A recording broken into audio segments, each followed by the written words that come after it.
Summer movies are already breaking box office records in the U.S. Blockbusters helped bring in more than $1.2 billion in ticket sales in June. That's 19% higher than in June last year.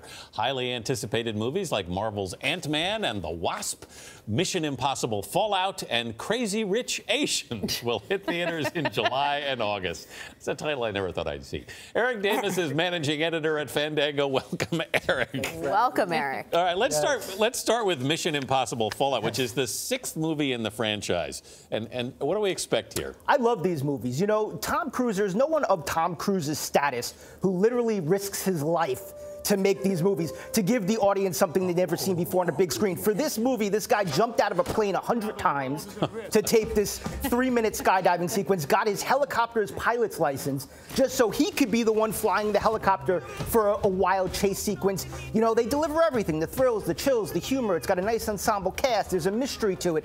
These movies, in my opinion, are the perfect summer movies.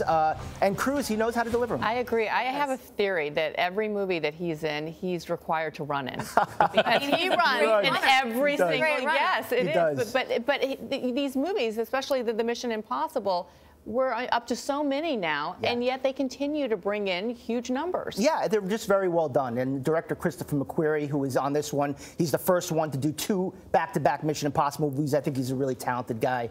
And they cook up some good stories. My father always told me growing up, Tom Cruise is a guy that gives you your money's worth. It's so true. It's good value. That's right. It's good value. Okay, speaking of parents, my mother every summer is like, Alex, you need to read Crazy Rich Asians. She loves this book. My mother is a crazy, wonderful Asian. And this is an all-Asian cast. Yes. Sort of the Wakanda for my fellow Asian brethren. Tell us about it. The Hollywood, I think the Hollywood Reporter calls it one of the most interesting films this summer. I think it could be the sleeper hit of the summer. You know, it's got these lush, lavish production values. It's colorful, visually stunning.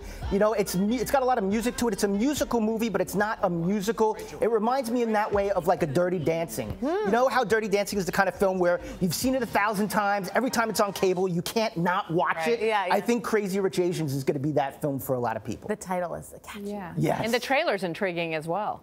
Spike Lee has a new film, Black Klansman, which the Hollywood Reporter calls his most flat-out entertaining film in quite some time. Yeah, a lot of critics say this is Spike's most entertaining film in a long time. You know, most fascinating thing about this, it's based on a real story, an absurd story of this black cop in the early 70s who infiltrated the Ku Klux Klan. He went undercover. Makes no sense. John David Washington, Denzel Washington's son, plays him in this movie. His name is Ron Stallworth. He teams up with a white cop, Adam Driver, who is the physical embodiment of this character that they create. And they actually thwart some pretty heavy acts of violence that are being planned by the Klan. It's very funny. It's got that absurdist humor to it, but of course it's Spike Lee, so it's going to draw some parallels to today's times. Sure. Over the weekend, I saw Incredibles 2 with my 6-year-old who hadn't seen Incredibles 1 yet. And it's quite amazing to see, first of all, from the production and technology standpoint, what they've done in the past 16 or 17 years. Oh, yeah. But this, Incredibles 2, could be the biggest blockbuster summer movie, right? Oh, yeah. No, I mean, it's definitely had the biggest opening of any animated movie that we've ever seen. And it's fantastic. And it's got a lot of parenting humor. I watched this movie. I can't do my kids' math homework. And there is a math is math in this one, and I related to it incredibly, and it's an incredible movie. They are not going to wait 14 years, let's put it that way, before they make a 3rd Incredibles movie. Yeah. Erik, Ant-Man and the Wasp, before we go. What do we need to know? I love it. You know, Ant-Man is Marvel Studios' most family-friendly franchise. I have a lot of parents on my block who didn't take their kids to see Infinity War or Black Panther because they were a little bit more intense. This one, you can bring the whole family to. It's light, it's breezy, it's got a fun story. Evangeline Lilly, the first female character, first female superhero in the title of a Marvel Studios movie, and she steals the show. She makes it worth going. Opens this weekend. If you can't go to a beach, go to a movie. Exactly. Good choices. Popcorn and air conditioning. Erik Davis, thank you so much. Happy 4th.